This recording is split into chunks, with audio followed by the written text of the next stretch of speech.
예, 지난주에는 신천지의 핵심 교리를 실상교리와 영생교리로 살펴보았습니다. 실상교리는 신천지와 이만희가 요한계시록을 지금 성취하고 있다. 그래서 계시록 19장까지를 성취가 되었다. 지금은 그들이 말하는 천년왕국 시대이다라는 주장이고, 영생교리는 이제 14만 4천이 다 차면 순교자들의 영이 내려와서 그들의 영과 신인 합의를 해서 육체 영생을 하게 된다라고 하는 내용이라는 것을 살펴봤습니다. 터무니없는 말들이고 성경에 대한 완전한 곡해임을 알 수 있습니다. 그러나 이러한 내용들을 이제 결론으로 도출하기 위해서 성경 공부 교리를 시킵니다. 그래서 미혹교리라고 할 수 있습니다. 그 미혹교리를 통해서 지난주에 살펴봤던 그 결론교리를 수긍하게 만드는 것입니다. 성경 공부 교리는 크게 성경 공부의 필요성을 강조하는 내용과 또 비유풀이 해석, 즉 영적인 해석이라고 짝풀이라고 하는 이러한 부분으로 살펴볼 수 있습니다. 그들의 성경 공부 교리가 왜 미혹인지 그리고 잘못되었는지를 살펴보고 우리는 어떻게 하면 바르게 성경을 이해하고 읽고 또 가르칠 수 있을 것인지 살펴보도록 하겠습니다. 말을 빨리 하라 그래가지고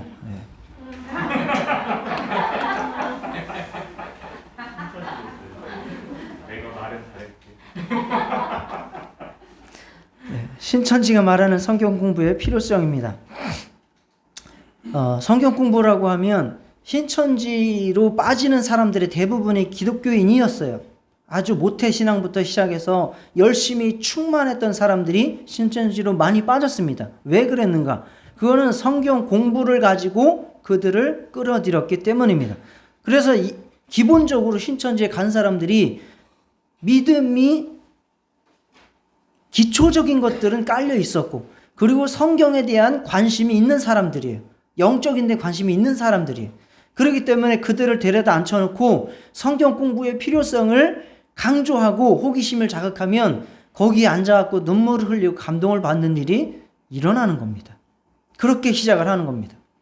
그래서 막 장로님들도 막 뜨겁게 기도하던 이런 청년들도 거기 가가지고 막 신앙의 회복이 일어난다고 이렇게 주장을 하면서 처음에 가서 은혜를 받고 듣기를 시작하는 겁니다.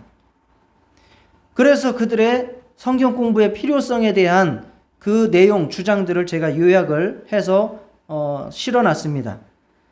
자, 한번 제가 쭉 읽어 드릴 테니까 이 중에서 여러분들이 보실 때 이상하다라고 하는 점이 있는지 한번 살펴보시기 바랍니다. 자, 성경은, 이건 신천지의 주장입니다. 성경은 거룩한 글 하나님의 말씀입니다. 성경은 영생을 얻게 해주는 책입니다. 요한복음 5장 39절에 말씀하고 있죠. 또한 요한복음 17장 3절에는 영생은 유일하신 참 하나님과 그의 보내신 자 예수 그리스도를 아는 것이라고 했습니다. 아는 것이 이렇게 중요합니다. 하나님을 알기 위해서는 하나님의 생각과 마음과 뜻을 알아야 됩니다. 그러니까 그 하나님의 생각과 뜻과 말이 어디에 있습니까? 바로 성경에 있습니다. 하나님은 곧 말씀이라고 하셨기 때문에 말씀인 성경 66권의 말씀을 제대로 읽고 알아야 우리는 하나님의 마음과 뜻과 생각을 알 수 있습니다. 호세아 4장 6절에도 말씀하시기를 내 백성이 지식이 없어서 망한다 했습니다. 여기서 내 백성은 바로 이스라엘입니다. 그들은 하나님의 택한 백성임에도 불구하고 지식이 없어서 망했습니다. 호세아 6장 6절에도 말씀하시기를 나는 인애를 원하고 제사를 원치 아니하며 번제보다 하나님 아는 것을 원한다 라고 했습니다. 예수님도 나더러 주여 주여 하는 자가 다 천국에 가는 것이 아니라 하나님의 뜻대로 행하는 자라야 천국에 갈 수 있다라고 했습니다. 그러니 하나님의 뜻을 알아야 행할 수 있지 않겠습니까? 아는 게 이렇게 중요합니다. 바울은 에베소 4장 13절에 우리가 하나님의 아들을 믿는 것과 아는 일이 하나가 될 때에 온전한 사람을 이룰 수 있다고 했습니다. 믿음과 지식 중에 하나가 빠지면 온전한 신앙인이 될 수 없습니다. 하나님을 알아야 믿음과 신뢰가 생기지 않습니까? 하나님의 말씀을 통해서 뜻과 작정과 계획을 알면 그분에 대한 신뢰가 든든해집니다. 그러니 일평생 예수 믿을 것, 그분에 대해서 말씀과 성경에 대해서 알고 믿는 여러분 되시기를 바랍니다. 큰일 났네. 이거 신천지의 주장이라고 제가 말씀드리고 읽어드린 겁니다. 그렇죠. 다 옳았죠. 다 옳았어요. 이렇게 얘기하는데 은혜 안 받겠어요, 여러분들? 가서? 은혜 받는 겁니다. 그동안 내가 성경에 왜 이렇게 무지했나 이러면서 막 회개하면서 은혜 받기 시작하는 겁니다. 안 가면 돼요. 예, 그렇죠. 예. 그러나 거기를 뛰어넘는 거예요, 지금. 우리는 신천지인들을 전도해야 된다라는 생각을 가지고 설교를 들으시기 바랍니다. 자, 이렇게 주장을 하기 때문에 미혹이 처음에 시작이 되는 건데, 그럼에도 불구하고 여기에도 잘못 인용하거나 잘못 사용하는 주장들이 많이 있습니다.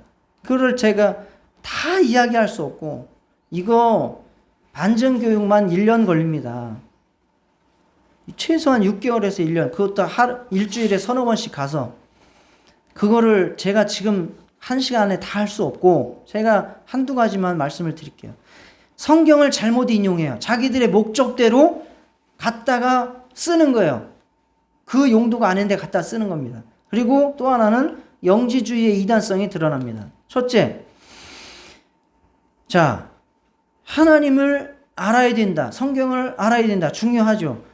그러나 그것을 주장하기 위해서 하나님의 생각과 뜻을 알기 위해서 하나님은 곧 말씀이라고 하셨다라고 인용한 요한복음 1장 1절, 이거 맞습니까? 틀립니까? 요한복음 1장 1절에 하나님은 곧, 요한복음 1장 1절 뭐죠? 태초에 말씀에 계시니라. 이 말씀이 하나님과 함께 계셨으니 이 말씀은 곧 하나님이시니라 했죠. 여기에서 말씀은 성경을 말하는 것입니까? 예수님을 말하는 겁니다. 그 본문의 주장의 핵심은 뭐냐? 어두운 세상에 빛으로 오신 예수님을 강조하는 본문이지 성경을 알아야 된다라고 강조하는 본문이 아닙니다. 원어적으로 완전히 달라요. 달라요. 그래서 여기에서 말씀은 예수님이라는 얘기예요. 그러므로 우리는 태초에 말씀에 계시니라 그러면 태초에 예수님이 계셨었다.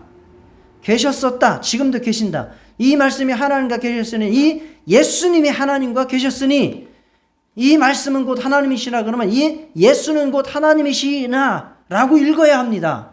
그런데 이거를 성경 본문, 성경 내용이라고 이렇게 갖다가 자기들의 의도를, 목적을 이루기 위해서 사용을 합니다. 이런 것들은 비일비재합니다. 또 하나, 영지주의의 이단성을 드러내는 거죠. 안다라고 하는 단어는 원어로다가 여러 가지가 있어요. 헬라어로만도 아니스다노마이라고 하는 것도 있고 도케오도 있고, 그리고 우리가 지금 말하려고 하는 기노스코라는 게 있습니다. 그런데 그들은 안다라는 것을 무조건 다 지식적인 알무로 귀결을 시켜서 공부를 해야 된다라고 강조를 하죠. 그러나 성경에서 안다라고 하는 말은 무슨 말이냐? 히브리어로는 야다고 헬라어로는 기느스코예요. 이거는 관계적으로 체험적으로 아는 것을 말씀하는 것이지 성경을 열심히 외우고 공부해가지고 지식적으로 아는 것을 말하는 게 아닙니다. 그건 원어가 달라요. 다릅니다. 그런데 그들은 아는 것을 강조해서 성경 공부를 시켜야 되니까, 그래서 아는 것을 강조해가지고 성경 공부를 하도록 만들기 위해서 안다는 것은 무조건 지식적으로 깨달아야 된다라고 강조를 하는 거죠. 그래서 일례로 아담과 하와가 알았다. 거기서 알았다라고 할 때에 그게 지식적으로 알았다는 얘기입니까? 체험적으로 알았다는 얘기예요. 즉 동침했다는 얘기를 야다라고 쓰는 겁니다. 히브리어에서. 그런 거를 갖다가 지식적인 알무로 이렇게 주장을 하고 있다. 그러면 무슨 이단이냐? 영지주의 이단에 빠지는 거예요. 뭘 비밀한 것을 자기만 깨달으면 그것이 구원이다라고 주장을 하게 되는 거예요. 그래서 성경 공부를 해서 깨달아야 구원이라고 하면서 또 한 가지는 14만 4천에 들어가기 위해서 행해야 구원을 받는다라고 두 가지의 양립될 수 없는 주장을 그들이 모순적으로 같이 하는 겁니다. 그러니까 코에 걸면 코걸이고 귀에 걸면 귀걸이에요. 이혈령 비혈령으로 자기들의 의도 목적한 바를 이루기 위해서 갖다가 붙이는 겁니다. 이렇게 성경 공부의 필요성, 너무나 중요한 것을 그들의 의도대로 잘못 강조해서 끌어들이기를 시작을 합니다. 다음 신천지가 말하는 비유풀이, 짝풀이 혹은 영해라고 하는 겁니다. 자, 이것도 마찬가지로 신천지의 교리를 도출시키기 위해서 해석의 틀로서 놓은 거예요. 그러니까 신천지 교리를 저 강 건너에다 놓고 그 교리를 향해서 갈 수 있도록 중간중간에 돌다리를 그냥 놓은 거예요. 그렇게 해석의 틀을 만들어버린 게 바로 이 짝풀입니다. 자, 신천지의 주장입니다. 이렇게 이야기합니다. 하나님께서는 성경을 암호로, 즉 비밀로 기록해 놓으셨습니다. 예수님이 비유가 아니면 말씀하지 않으셨죠. 이사야에서도 마찬가지로 그런 말씀이 많이 있죠. 너희가 듣기는 들어도 듣지 못하며 깨닫지 못하게 하려 하신다 라고 하나님께서 말씀하신 적이 있습니다. 성경은 다 짝이 있기 때문에 성경으로 비유를 풀어야 합니다. 이게 성경은 성경으로 해석해야 된다라고 하는 주장으로 나오는 겁니다. 예를 들어서 예수님께서 마태복음 13장 31절에 천국을 비유로 말씀하셨습니다. 천국은 마치 사람이 자기 밭에 갖다 심은 겨자씨 하나 같으니 이 모든 씨보다 작지만 자란 후에는 풀보다 커서 나무가 되며 공중의 새들이 와서 깃들이게 되느니라. 이것이 천국처럼 보이십니까? 이 말씀이 천국이 보입니까? 안 보이시죠? 왜 안 보일까요?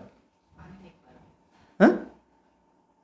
비유로 말씀했기 때문에, 비밀로 적어 놓으셨기 때문에 여러분들이 천국이 안 보이는 겁니다. 그렇기 때문에 여러분들은 비유를 해석을 할 수가 있어야 됩니다. 그래서 씨는 말씀이다. 누가복음 8장 11절. 밭은 마음이다. 누가복음 8장 15절. 나무는 목자와 사람이다. 요한복음 15장 1절. 새는 영이다. 마태복음 3장 16절. 이렇게 해서 해석을 하시면 천국이 보입니다. 이런 식으로 짝풀이를 하는 겁니다. 성령은 비둘기, 악령은 까마귀. 왜? 영은 무조건 새이기 때문에. 새는 무조건 영이기 때문에. 참 나무는 아까 뭐라 했어요? 목자라 했죠? 사람. 참 포도나무는 참 목자, 거짓 포도나무는 거짓 목자. 마음은 아까 뭐라 했어요? 밭이죠. 밭은 몇 가지 있어요? 돌밭, 가시밭, 옥토, 길가, 네 가지다. 이 공식이에요. 이렇게 하는 거예요. 씨는 말씀이죠. 진리와 비진리. 이렇게 공식이에요. 그냥 이건 외우는 거야. 시험 봅니다. 이거 시험 봐요. 90단어 가량을 무조건 외우는 거야. 공식이에요. 수학 문제 풀기 위해서 공식 외우시죠? A제곱은 B제곱 플러스 C제곱 뭐 이런 거 외우잖아요. 그런 것처럼 아주 그냥 이 단어풀이를 아예 외워버려요. 성경에서 새 나오면 그건 무조건 뭐예요? 그건 0이야. 무조건 0이야. 어디에 나오는 것도 다 0이야. 성경에서 C 나왔어. C. 그럼 그건 다 뭐야? 말씀이야. 좋은 쪽으로 말씀은 하나님의 말씀이고 나쁜 쪽으로는 사탄의 말이고. 다 그렇게 풉니다. 그렇게 풀어가면 나중에 어떤 결론으로 들어가냐. 기존 교회들은 육이고 사탄이고 바벨론이고 신천지는 영이고 하나님의 영이고 새 예루살렘이고 라고 딱 도출이 되게 그렇게 깔아놓는 거예요. 레일을. 그래서 답을 정해놓고 저 목적지를 신천지 구세주라고 정해놓고 그 길로 가는 도를 깔아놓은 거예요. 그게 공식 비유풀입니다. 완전 자의적 해석이죠. 그래서 그렇게 하면 이제 신천지가 그들이 새 예루살렘으로 나오고 이만희가 구원주로 딱 드러나도록 레일을 깔아놓는, 그게 바로 짝풀이, 비유풀이 성경 공부입니다. 이렇게 공부하면 쉬워요. 쉬워요. 뻥뻥 뚫려요. 그러지 않겠어요? 모든 씨, 그러면 다 하나님의 말씀으로 해석하면 성경 읽기 쉬울까요? 어려울까요? 쉬워요. 왜? 해석을 할 필요가 없어. 그런데 여기에 굉장히 무식한 논리와 주장이 들어가 있다는 것이죠. 자, 한 본문에 대한 해석을 가지고 성경 전체로 확대해서 획일적으로 공식화시키면 돼요, 안 돼요? 왜 안 될까요? 그 속에는 진리의 말씀이 많은데 그 말씀을 하나로만 놓고 해석을 하면 해석할 수 없어요. 네. 상황이 다 다르기 때문에 단어 하나가 한 가지로 해석되는 경우는 없습니다. 자, 제가 비유를 들어드릴게요. 씨는 무조건 하나님의 말씀 또는 사탄의 말이라고 얘기를 하면 안 돼요. 어떤 곳에서는 씨가 하나님의 말씀이죠. 그죠? 왜? 아까 얘기했잖아요. 하나님이 씨를 뿌렸다. 예수님이 씨를 뿌렸다. 그럼 뭘 뿌린 거예요? 하나님의 말씀을 뿌렸다라고 할 수 있어요. 그러나 예레미야 31장 27절에 여호와의 말씀이니라. 보라, 내가 사람의 씨와 짐승의 씨를 이스라엘 집과 유다 집에 뿌릴 날이 이르리니. 그러면 여기서 사람의 씨가 뭐예요, 그러면? 에? 자손을 말하는 거예요. 짐승의 씨는 짐승의 새끼를 말하는 겁니다. 이거 씨가 하나님의 말씀이에요? 이걸 그 사람들은 그렇게 얘기 안 해요. 사람의 씨는 신천지고 짐승의 씨는 기존 교이고 이렇게 해석을 하는 거예요. 짐승이에요. 우리는 짐승이고 특히 개신교 목회자들은 개나 이렇게 비유를 해요. 개 여기 있습니다.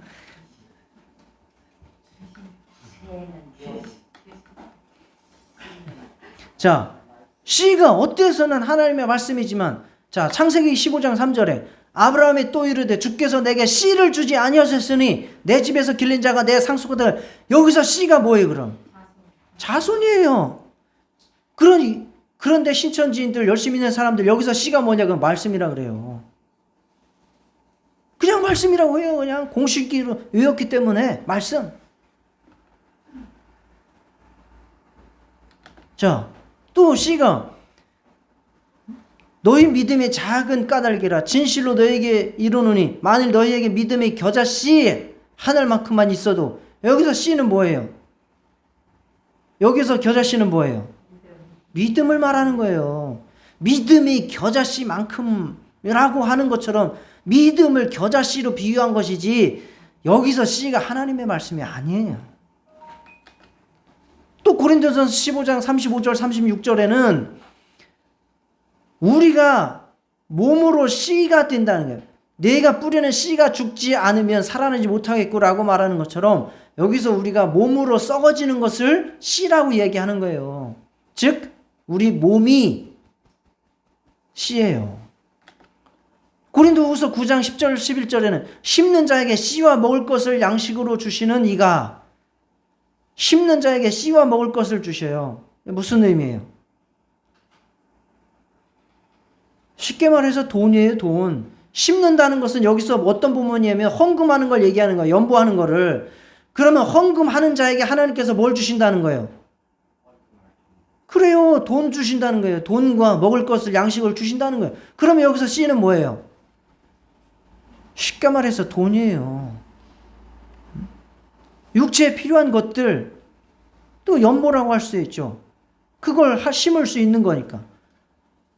이렇게 씨라고 하는 것이 성경에서 무조건 한 가지로 해석되는 게 아니라는 겁니다. 그런데 저들은 90가지 단어를 이렇게 공식으로 다 외워버려요. 자, 상황과 문맥에 따라서 다양한 해석이 가능한 게 바로 비유입니다. 그래서 이들의 성경 공부가 잘못되는 겁니다. 자, 예를 하나 드릴게요. 여러분이 우리가 속담으로 알고 있는 것은 대부분 비유예요. 그죠? 얌전한 고양이가 부뚜막에 먼저 올라앉는다. 많이 쓰시죠? 제가 여러분들한테 질문 드릴게요. 여기서 부뚜막이 의미하는 것은 뭡니까?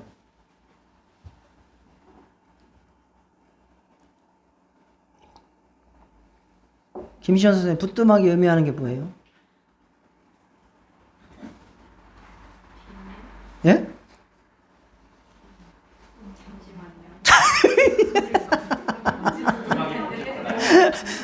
아, 시골에서 안 자라서 부뚜막을 모르나? 예. 아, 부뚜막을 모르는 거예요? 부뚜막 알죠? 생김새 알것 굴뚝 같은 거 아닌가요? 아, 굴뚝 같은 거. 아, 내가 잘못했어. 내가 잘못했어. 예. 안락한 곳, 따뜻한 곳. 아니, 그러니까, 자, 보세요. 상황에 따라서 다 다르다는 거예요. 예를 들어서, 여자의 동창 모임들이 10명이 있어요. 그런데 가장 얌전하고 끼를 안 부리고 남자를 안 밝히던 애가 22살에 결혼하는 거예요. 그럴 때 사람들이 뭐라 그러는 거예요? 얌전한 고양이가 부뚜막에 먼저 올라간다더니 네가 그 꼴이네. 그러면 여기서 부뚜막은 뭐예요? 결혼이에요. 그죠? 그런데 어떤 상황에서는 갑자기 어느 날 누가 아파트에서 100만 원을 막 뿌린대. 그런 상황이 있는데 그게 막 방송에 나왔어. 아, 난 돈 관심 없어 뭐. 이러다가 제일 먼저 거기 나가서 돈 쳐다보고 있어. 그러면 거기서 부뚜막은 뭐예요? 돈이죠. 이렇게 비유라고 하는 것은 상황과 문맥에 따라서 그 진실이 드러나는 것이지, 응? 비유의 정확한 그걸 뭐라 그래요? 주체가 드러나는 것이지 한 가지로 정해진 게 아니라는 겁니다. 성경도 마찬가지예요. 성경 66권 본문 다 의미가 다르고 문맥이 다르고 장르가 다르고 배경이 다르고 상황이 다르고 저자가 다르고 다 다른데 그걸 한 가지로 공식화시키면 성경 해석 엉터리 되는 겁니다. 산으로 가는 겁니다. 배가 산으로 가는 겁니다. 자, 그런데 이것을 외워서 시험을 봐야 됩니다. 그들은. 그래서 결국 잘못된 교리로 빠지게 만드는 거예요. 주입식 교육이 이렇게 위험합니다. 성경을 읽을 때도 귀납적으로 읽어야 된다. 뭐 귀납적 성경 공부 이런 얘기 많이 들으시죠? 그게 무슨 의미냐? 내가 답을 정해놓고 성경을 읽으면 안 된다는 거예요. 성경을 읽고 나서 거기서 나에게 도출되는 말씀을 깨달으라 그 말입니다. 같은 의미예요. 우리도 성경 읽을 때 조심해야 될 부분들이 있습니다.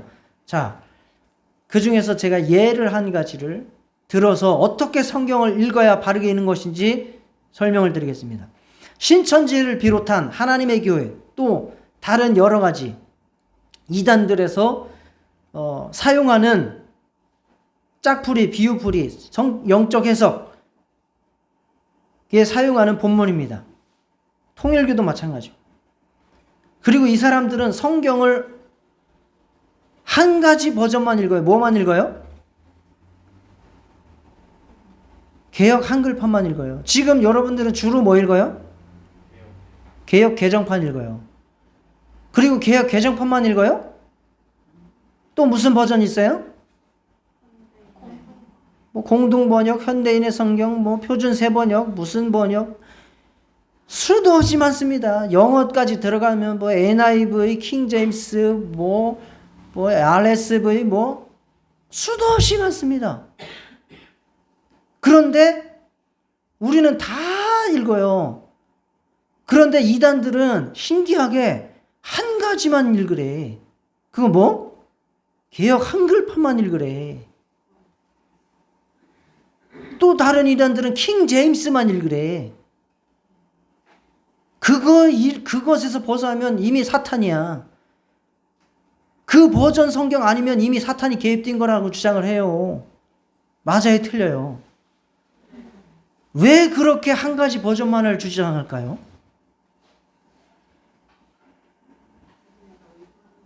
그렇죠. 거기에서 말한 단어가 다른 걸로 바뀌기 때문에 그런 거예요. 다른 단어로 바뀌면 그들이 몇십 년간 사용했던 교리가 무너져야 안 무너져요? 단어 하나에 무너지는 교리가 무슨 진리입니까?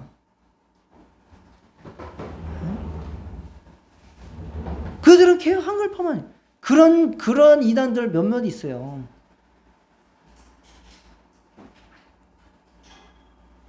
신기하죠? 자, 그 중에 한 가지 대표적인 거 한 말씀. 자, 이사야서 34장 16절을 다시 한번 집중해서 들으세요. 여기 공부하는 시간 진짜 집중해서 읽어보시겠습니다. 너희는 시작. 너희는 여호와의 책을 자세히 읽어보라. 이것들이 하나도 빠진 것이 없고 하나도 그 짝이 없는 것이 없으리니 이는 여호와의 입이 이를 명하셨고 그의 신이 이것들을 모으셨습니다.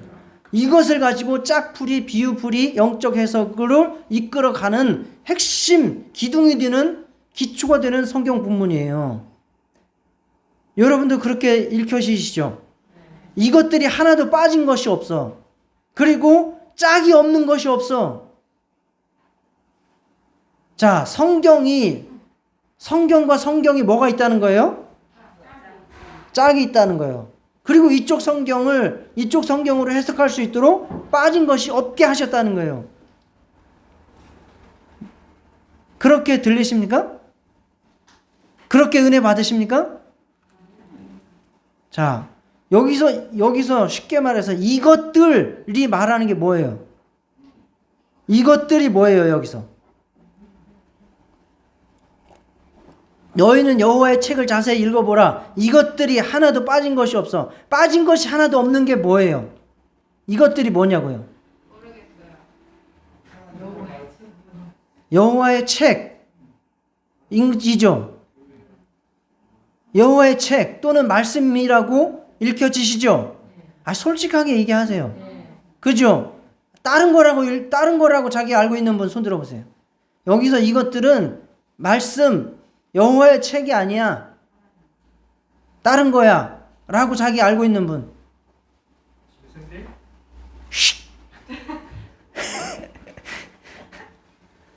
네, 대부분 그렇게 알고 있습니다. 그러나 여기서 제가 어떻게 알았어요? 공동번역에 그렇게 나와 있답니다. 오늘 설교 다 들었다. 자, 제가 그거를 설명을 드릴게요. 이거는 이렇게 딱 이 구절만 읽으면 여기서 이것들은 무조건 하나님의 말씀이야. 여호와의 책이야. 그래서 거기에 빠진 것이 없어. 짝이 없는 것이 없어. 그래서 우리는 성경을 생경으로 해석해서 비유풀이로 해야 되고 이렇게 해나가야 돼. 자, 그런데 첫째, 이거를 34장 16절만 읽지 말고 14절부터 17절까지라도 좀 읽어보세요. 그리고 최소한 34장을 한 장이라도 제대로 이해하면서 읽어보세요. 자, 34장을 펴보세요. 이사야 34장을 펴세요. 이사야 34장 펴세요. 성경을 어떻게 읽어야 되는지 지금 가르쳐 드리는 거예요. 이사야 34장 펴세요. 자, 펴신 분, 이사야 34장에 주제 나옵니까? 안 나옵니까? 뭐라고 나와요? 거기에서 34장에 그 어떤 나라가 나와요? 열국들의 심판 예언 중에서 34장 그 우리가 알고자 하는 34장 16절 그 본문에 어떤 나라의 멸망을 얘기하는 거예요?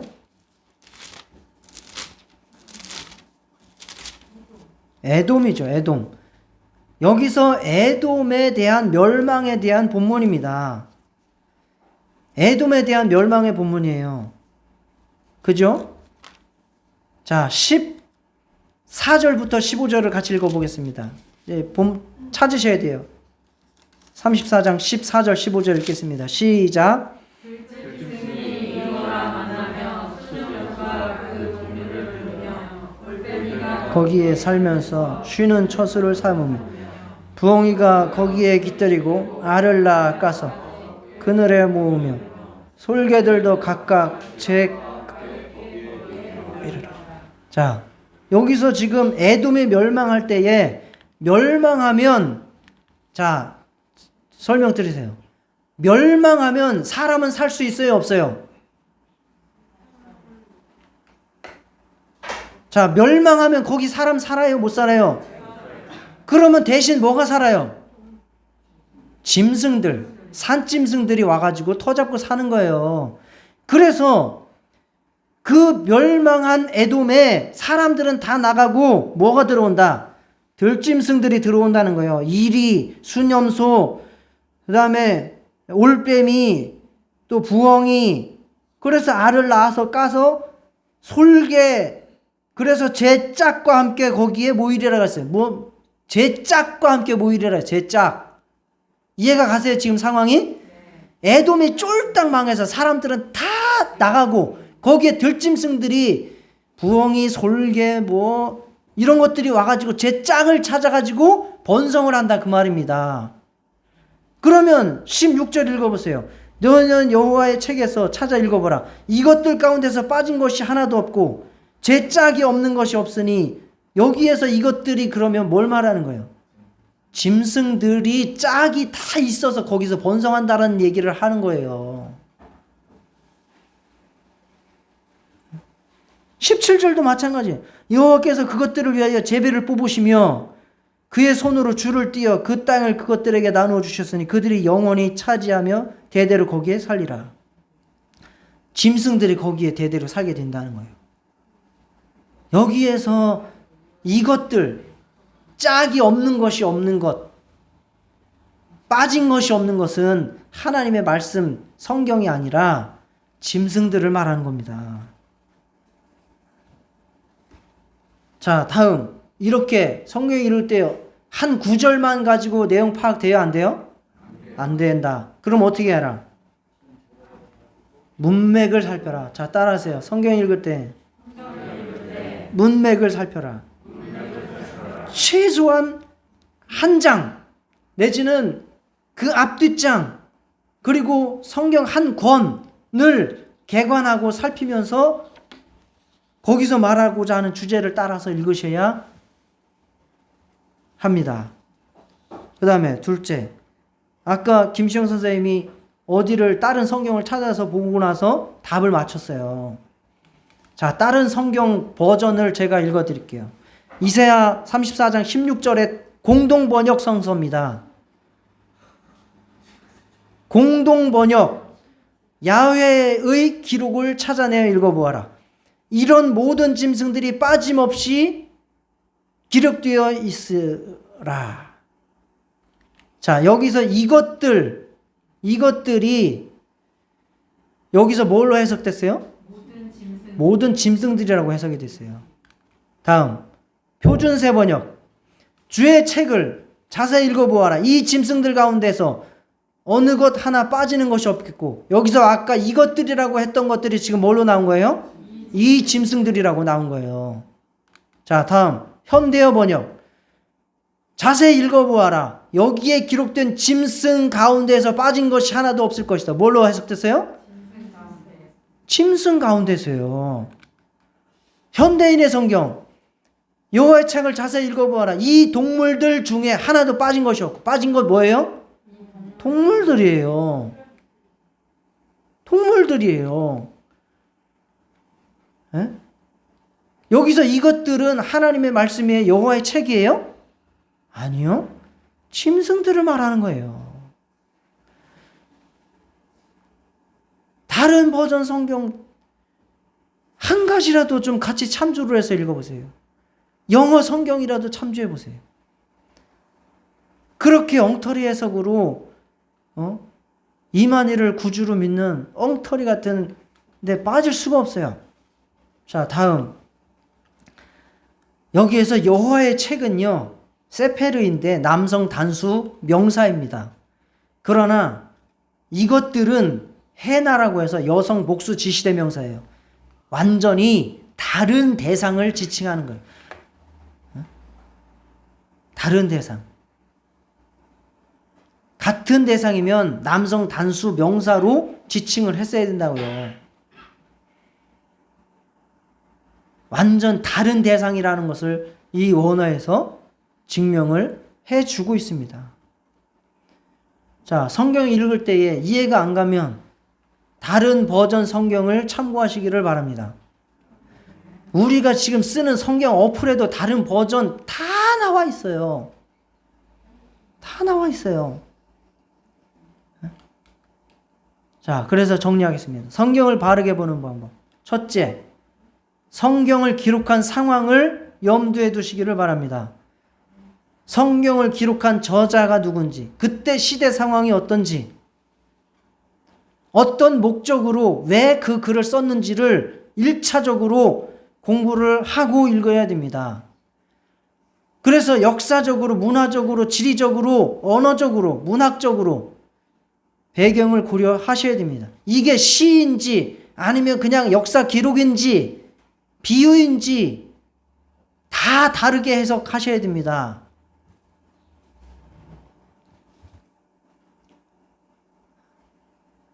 요한계시록을 왜 썼는지, 요한계시록을 왜 썼어요? 그 상황에서? 로마의 핍박 가운데에 신음하는 기독교인들을 위로하고 소망 주기 위해서 쓴 거예요. 그게 1차적인 거예요. 거기에서 우리는 다른 적용을 할 수가 있죠. 그런데 그걸 다 뛰어넘고 다 무시하고 바벨론을 기존교회다 이렇게 이야기를 하면 이게 무슨 해석입니까? 단어나 구절 대신 문맥 중심으로 성경 읽기를 하셔야 됩니다. 그 잘못 쓰는 것들 굉장히 많습니다. 우리가 어렸을 때 그 수련회 같은 데 가면은 밥 먹이기 전에 뭐 시키죠? 요절 암송 시켜요. 요절 암송 못하면 밥도 안 줘요. 물론 좋죠. 그러나 그 요절을 제대로 이해하고 암송을 해야지, 잘못 이해하고 암송하면 그 나중에 자기 마음대로 해석을 할 수가 있는 그런 길이 되죠. 여러분 액자 많이 보셨죠? 내 시작은 심히 미약하였으나 나중은 심히 창대하리라. 다 걸려 있잖아요. 그게 그때 쓰는 내용이 아니에요. 그 본문을 욥기에서 찾아가지고 어떤 의도로, 어떤 문맥적 상황에서 썼는지를 제대로 공부하고 쓰세요. 그거 액자 막 선물하지 마시고. 그런 내용들이 많습니다. 일천번제 드린다고 1000일 동안 새벽 기도하고 감사헌금 드리는 행위들 그랬잖아요, 옛날에. 그 1000번제가 1000일 동안 드리는 번제를 말하는 거예요? 그건 뭐예요? 그럼 뭐예요?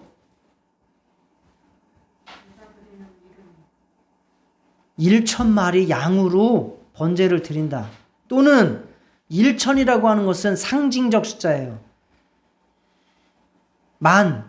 자, 사울은 1000이요 다윗은 만만이라. 그러면 사울은 1000이고 다윗은 만이에요? 상징이잖아요. 만군의 여호와 그러면 하나님은 딱 만군만 여호와, 만군의만 여호와예요? 상징이에요. 1000이든 만이든. 그러면 1000번제라고 하는 것도 1000마리 양으로 번제를 드렸든지 아니면 완전한 제사를 드렸다든지 하는 해석으로 해야지. 이렇게 제대로 읽기를 안 했기 때문에 목사들도 무식하고 성도도 무식하고 다 같이 무식해서 그냥 막 하는 거예요. 막.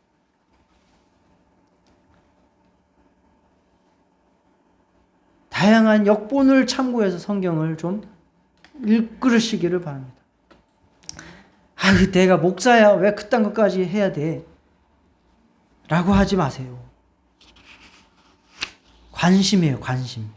내가 관심 있으면 얼마든지 더 집중해서 투자할 수 있고 시간도 투자하고 공부도 하는 거예요.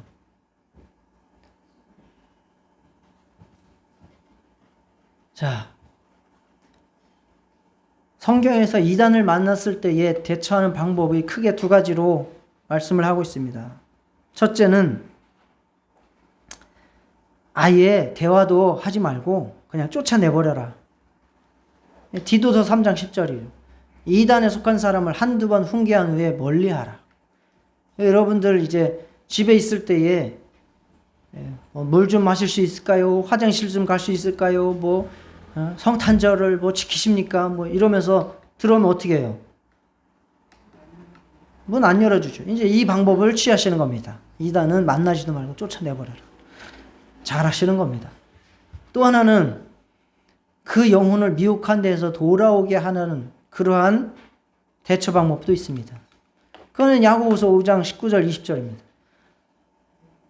너희 중에 미혹되어 진리를 떠난 자를 누가 돌아서게 하면 너희가 알 것은 죄인을 미혹된 길에서 돌아서게 하는 자가 그의 영혼을 사망에서 구원할 것이며 허다한 죄를 덮을 것임이라 라고 말씀했습니다. 우리는 첫 번째 방법에 더 빠르고 쉽고 익숙합니다. 왜? 이단들은 대화가 안 통하고 말이 안 통하기 때문에 그렇게 하는 것이 쉽습니다. 그러나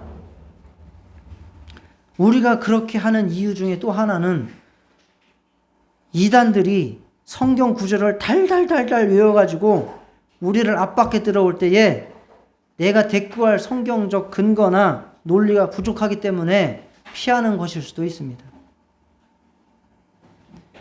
그렇기 때문에 우리는 성경 구절을 달달달달 외우지는 못한다 할지라도 올바르게 해석할 수 있는 도구와 틀을 갖추고 더 바르고 나은 해석을 통해서 내가 가지고 있는 더 나은 소망을 이단들에게 제시해 줄 수 있도록 하시기를 축원합니다. 베드로전서 5장 15절 16절을 같이 읽겠습니다. 시작. 너희 마음 그리스도를 주로 삼아 거룩하게 하고 너희 속에 있는 소망에 관한 이유를 묻는 자에게는 대답할 것을 항상 준비하되 온유와 두려움으로 하고. 항상 내가 성경에 대해서 대답할 것을 준비하고 있으라 그랬어요. 그래서 더 나은 소망을 제시해 줄 수 있어야 우리는 그것이 바로 이단에 대한 대처 방법입니다. 무조건 이단을 끊어버리는 게 수가 아니라 이단에게 바르게 가르쳐주고 바른 성경을 깨우쳐주고 해서 진리로 돌아오게 할 수 있는 그러한 저와 여러분 되시기를 축원합니다.